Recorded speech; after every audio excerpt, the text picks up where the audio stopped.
Ever feel like you're just stuck? Stuck? Yeah, like on a treadmill, Oh, okay. running faster and faster, but never really Yeah, yeah. Getting any. getting anywhere. Exactly. I feel that. It's like our whole world is obsessed with speed, right? Right. Quick decisions, instant information, Always on, always connected to. always on, yeah. But what if, and this is kind of crazy, what if the key to a richer life is actually like the opposite? Slowing down. Slowing down, exactly. Interesting. That's kind of the whole idea behind this book we're diving into today. Okay, what's the book? The things you can see only when you slow down. I like that title. Right. And it's by him and Sunam. Okay, tell me about the author. Like, who is this person? So he's a Buddhist monk, Mm. which I think already kind of hints at the whole like mindful, introspective vibe of the book. Yeah, I'm getting that. Like one of the things he talks about is this idea of actually like befriending your negative emotions. Befriending, not fighting them. Not fighting them, yeah. Like instead of trying to like push them away, you kind of, sit with them and see what they're trying to tell you. Okay, that's pretty counterintuitive. I'm intrigued. Right. So let's slow down ourselves a bit and actually unpack some of the wisdom this book has to offer. Sounds good. Where do we start? Well, I guess the foundation of it all is mindfulness. Okay. Mindfulness. I feel like I hear that word everywhere these days. Yeah, me too. But like, what does it actually mean, practically speaking? So mindfulness is basically about becoming aware of your thoughts, feelings, even your physical sensations in this very moment. Like just noticing them without judgment? Exactly. It's like hitting the pause button on that constant internal chatter. Instead of getting swept away by the wave, you're kind of riding it out. Perfectly put. And the book really emphasizes how much this simple shift in perspective can change things. Change things how? Well, when we practice mindfulness, we tend to be less reactive to stress. Okay, that makes sense. We can make more conscious decisions, We're just more in tune with ourselves and with others. Okay, yeah, that makes sense. So how does this whole mindfulness thing tie into the idea of rest and balance? Oh, good question. Because honestly, sometimes rest feels more like just collapsing, Yeah. from exhaustion. Yeah, I know what you mean. It's not really recharging. Not really recharging. And the book really digs into this. It challenges the way we usually think about rest. How so? It's not just about being inactive. Yes. It's about actively reconnecting with ourselves and with the present moment. Okay. And that's where mindfulness comes in again. By becoming aware of our internal state, we can start to see where our stress and busyness are coming from. And so much of that busyness is like self-created, isn't it? Absolutely. We're constantly making to-do lists in our heads. Even when we're supposed to be relaxing, right? Exactly. Yeah. The book actually suggests that people, especially those in high-stress jobs, try to work some simple practices like breathing exercises into their day. Even just a few minutes of focused breathing can help us to reset, to refocus.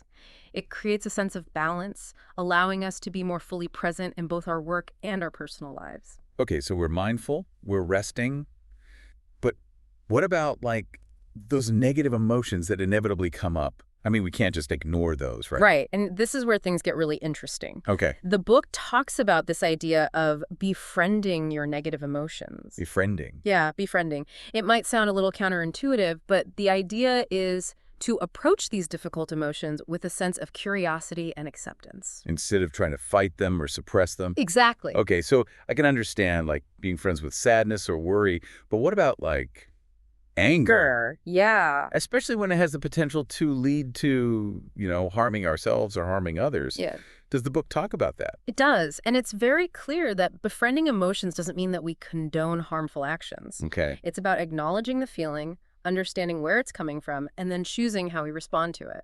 So it's not about like letting anger control us, but more about understanding it. Right. It's like, think of it like this. When you see a storm cloud, you don't try to fight it, right? No. You don't pretend it's not there. You acknowledge it. Maybe you even prepare for it, but you let it pass.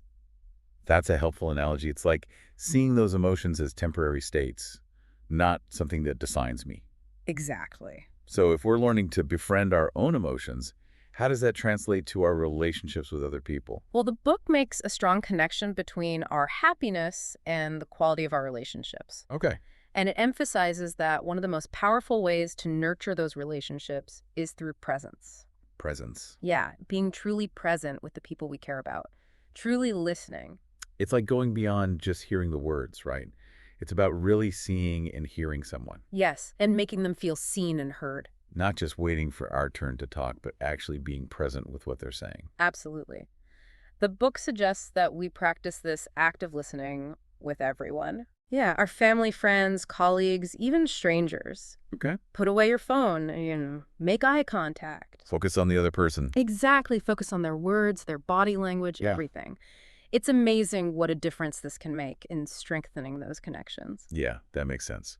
Okay, so last but not least, let's talk about contentment and gratitude. Oh, Because, like, in a world that's constantly telling us we need more, more, more, how do we actually find that sense of satisfaction with what we have? that's such an important question. And the book really emphasizes that contentment isn't about having everything you desire. Okay. It's about appreciating what you already have. It's about shifting your focus from what's missing to what's present. And I imagine gratitude plays a big role in that, The right? huge role. Hmm. The book actually describes gratitude as a kind of lens. Yeah. It can transform ordinary moments into something meaningful. Okay. Imagine you're stuck in traffic, right? You're feeling frustrated. In there. But then you notice like the sunlight filtering through the trees, Okay. and suddenly you feel a sense of peace. That's gratitude in action. I like that. So how do we actually cultivate that gratitude superpower, especially when things aren't going so great? Well, one practice the book suggests is keeping a gratitude journal. Gratitude journal. Yeah. Every day, even on the hard days, write down 3 things, big or small, that you're grateful for. Okay. Could be anything, really. A warm shower, a delicious meal, A good cup of coffee. a supportive friend. Just these small acts of noticing the good can really shift our perspective. So we've covered a lot of ground in this deep dive. Mindfulness, rest, befriending our emotions, nurturing relationships, And gratitude. and gratitude. It all seems to circle back to this idea of slowing down, Right. hitting pause on that constant rush, and really tuning into what matters, It's about making conscious choices, Yeah. living more intentionally, more presently. and ultimately more fully. So if our listeners take away one thing from this conversation, what would you want it to be? I'd say try that gratitude journal tonight. Just before you go to bed, jot down 3 things you're grateful for. See what happens. I love that. And here's a final thought for everyone listening.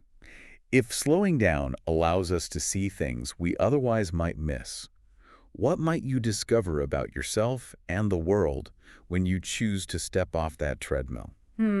What might you discover when you embrace the present moment? Exactly. I like that. Thanks for joining us for this deep dive. Thanks for having me. Until next time.